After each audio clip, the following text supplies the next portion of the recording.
জগন্নাথ তাকে বরণ করে নিলেন।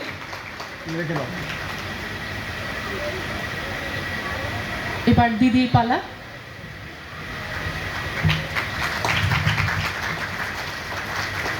রেখে দাও এখন বাবা।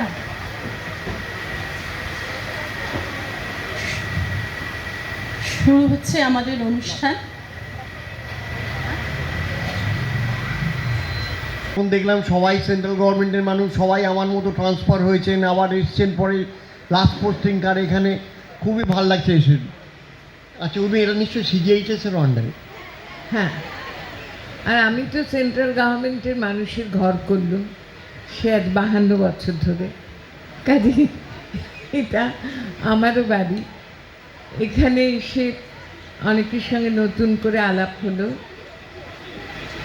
চান্দ্রেই ওরা খুব যত্ন করলেন আমাদের, আগেও দেখেছি, আগেও পরিচয় হয়েছিল। সুদেষ্ণা সাহা খুব ছোটোবেলায় আমার ছাত্রী ছিল বিদ্যাভারতীতে, সেও দেখলুম বড় টড়ো হয়ে গেছে।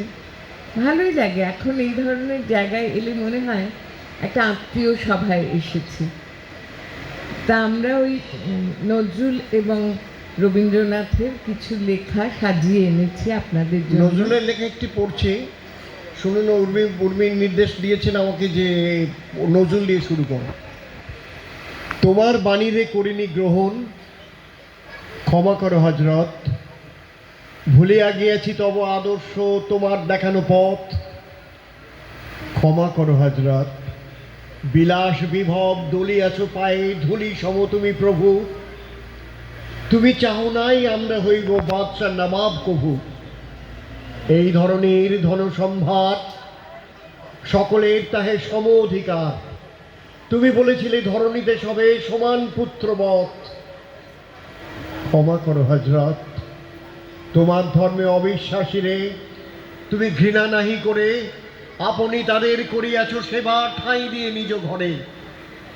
ভিন ধর্মীর পূজা মন্দির ভাঙিতে আদেশ দাওনি হেবে, আমরা আজিকে সহ্য করিতে পারি না গো পরমত, ক্ষমা করো হজরত, তুমি চাহো নাই ধর্মের নামে গ্লানিকর হানাহানি, তলোয়ার তুমি দাও নাই হাতে, দিয়াছ অমর বাণী, মোরা ভুলে গিয়ে তব উদারতা, সার করিয়াছি ধর্মান্ধতা, বেহেস্ত হতে ঝরে না কোয়ার তব রহমত, ক্ষমা করো হজরত, ক্ষমা করো হজরত, ক্ষমা করো হজরত। আমাদের সঙ্গে আবহসুর দিচ্ছেন প্রণব দত্ত। হ্যাঁ বল, তারপর আমি রুদ্রমঙ্গলটা করবো। একটু চেনা কবিতায় যাই। ছোটরা নিশ্চয়ই সবাই জানে, আর বড়রা যখন ছোট ছিল তারাও জানতো। লিচু চোর। বাবুদের তাল পুকুরে, হাবুদের ডাল কুকুরে, সে কি বাস করলো তারা, বলি থাম একটু দাঁড়া, পুকুরের ওই কাছে না লিচুর এক গাছ আছে না, কোথা না আসতে গিয়ে ইয়া বড় কাস্তে নিয়ে, গাছে গিয়ে যেই চড়েছি ছোট এক ডাল ধরেছি, ও বাবা মরাত করে পড়েছি সারা জোরে, পড়বি পর মালির ঘাড়ে, সে ছিল গাছের আড়ে, বেটা ভাই বড় নচ্ছা, ধুমা ধুম গোটা দুধ-চার দিলে খুব কিলো ঘুষি, একদম জোরসে ঠুসি, আমিও বাগিয়ে থাপড় দে হাওয়া জাগিয়ে কাপড়, লাফিয়ে দিন্নু দেয়াল, দেখি এক ভিতরে শেয়াল, ও বাবা শেয়াল কোথা, ভেলোটা দাঁড়িয়ে হোতা, দেখে যেই আঁতকে ওঠা, কুকুরেও ছাড়লো ছোটা, আমি কই কম্ম কাবার, কুকুরেই করবে সাবার, বাবা গো মা গো বলে পাঁচিলের ফোকর গোলে ঢুকি গিয়ে বসদের ঘরে, যেন প্রাণ আসলো ধরে, যাব ফের কান মলি ভাই, চুরিতে আর যদি যাই, তবে মোর নামই মিছা, কুকুরের কামড়া খিচা, সে কি ভাই যায় রে ভুলা, মালির ওই পিকনিকগুলা, কি বলিস ফের হপ্তা, তবা নাক খপ্তা। বাহ, ভালো হয়েছে। এখানে দেখুন কত নজরুলের কত মজার ব্যাপার, শিশুদের নিয়ে কত খেলা করেছেন। আবার আরেকটি রচনা দেখুন ঠিক তার উল্টো। নিশীথ রাত্রি, সম্মুখে গভীর তিমির, পথ নাই, আলো নাই, প্রলয় সাইক্লোনের আর্তনাদ মরণ বিভীষিকার রক্ত সুর বাজাচ্ছে। তারই মাঝে মাকে আমার উলঙ্গ করে টেনে নিয়ে চলেছে, আর চাপকাচ্ছে যে সে দানবও নয়, দেবতাও নয়, রক্ত মাংসের মানুষ। ধীরে ধীরে পিছনে চলেছে 33 কোটি আধারের যাত্রী। তারা যতবার আলো জ্বালাতে চায় ততবারই নিভে যায়। তাদের আর্তকণ্ঠে অসহায়ের ক্রন্দন। বোধন না হতে মঙ্গল ঘট ভেঙেছে। শুধু ক্রন্দন, শুধু হাহুতাশ। শক্তি নাই, সাহস নাই। কোথায় আঘাতের দেবতা? আঘাত করো তাদের যারা চোখের সামনে মায়ের অপমান দেখে শুধু ক্রন্দন করে, প্রতিকারের পন্থার অন্বেষণে উন্মত্ত উল্লাসে ক্ষিপ্ত হয়ে ওঠে না। অপমানিত হয়ে যাদের চোখে অগ্নিস্ফুলিঙ্গ নির্গত না হয়ে অশ্রু জল নির্গত হয়, তাদের আঘাত করো, আঘাত করো হে আঘাতের দেবতা। মারো তাদের বুকে, মুখে, পিঠে। মারো তাদের, জাগাও তাদের আত্মসম্মান, পৌরুষ তাদের হুঙ্কার দিয়ে পড়ুক অত্যাচারের বুকে। একই বেদনা, একই ক্রন্দন, উৎপীড়িতের আর্তনাদে, মজলুমের ফরিয়াদে। আকাশে সারা গায়ে আর জ্বালা, বাতাসের নিঃশ্বাসে নিঃশ্বাসে ব্যথা। মাতা বসুমতীর বুক ফেটে নির্গত হচ্ছে অগ্নিস্রাব আর ভস্মধূম। অত্যাচারীর ভীম নিষ্পেষণে বাসুকির অচল ফোনা থরথর করে কাঁপছে। এই ভূমিকম্পের কম্পিতা ধরণীকে অভয় তরবারি এনে সান্ত্বনা দেবে। কে আছো বীর? আনো তোমার প্রলয় সুন্দর করাল কমনীয় হস্ত। আনো তোমার রক্ত কৃপানের বিদ্যুৎ হাসি। আনো তোমার মারণ মঙ্গল অভয়সী। হে আমার ধ্বংসের দেবতা, একবার এই মহাপ্রলয়ের বুকে তোমার ফুলের হাসি দেখাও। স্তূপীকৃত সবের মাঝে শিবের জটার কচি শশী হেসে উঠুক। এই কুৎসিত অসুন্দর সৃষ্টিকে নাশ করো, নাশ করো হে সুন্দর রুদ্র দেবতা। এই গলিত আত্ম সৃষ্টির প্রলয় ভস্ম টিকা পড়ে নবীন বেশে এসে দেখা দাও। জাগো, জাগো জনশক্তি। হে আমার অবহেলিত পদপিষ্ট কৃষক, হে আমার মুটে মজুর ভাইরা, তোমার হাতে লাঙল আজ বলরাম স্কন্ধে হলের মতো ক্ষিপ্ত তেজে গগনের মাঝে উৎক্ষিপ্ত হয়ে উঠুক। এই অত্যাচারী বিশ্ব উপড়ে ফেলুক, উল্টে ফেলুক। আনো তোমার হাতুড়ি, ভাগো ওই উৎপীড়কের প্রাসাদ। ধুলায় লুটাও অর্থ পিসাদ বলদর্পী শীত। ছোড়ো হাতুড়ি, চালাও লাঙল, উচ্চে তুলে ধরো তোমার বুকের রক্ত মাখা লালে লাল ঝান্ডা। যারা তোমাদের পায়ের তলায় এনেছে তাদের তোমার পায়ের তলায় আনো। সকল অহংকার তাদের চোখের জলে ডুবা। নামিয়ে নিয়ে এসো ছুটি ধরে অর্থপিসার যক্ষগুলোকে। তোমাদের পিতৃপুরুষের রক্ত মাংস স্থিতি ওই যক্ষের দেউল গড়া। তোমাদের গৃহলক্ষ্মীর চোখের জল আর দুধের ছেলের হৃৎপিণ্ড নিংড়ে তাদের ওই লাবণ্য, ওই কান্তি। তোমাদের অভিশাপ তিক্ত মারি বিষ যারা লাগে তাদের সে কান্তি, সে লাবণ্য জ্বালিয়ে পড়িয়ে দাও। বলো নির্জিত ভাইরা আমার, বলো উৎপীড়িত বোনেরা আমার, বলো বেদনাতুর অভাবকৃষ্ট নরনারী, জয় ভৈরব, জয় শঙ্কর, জয় জয় প্রলয়ঙ্কর।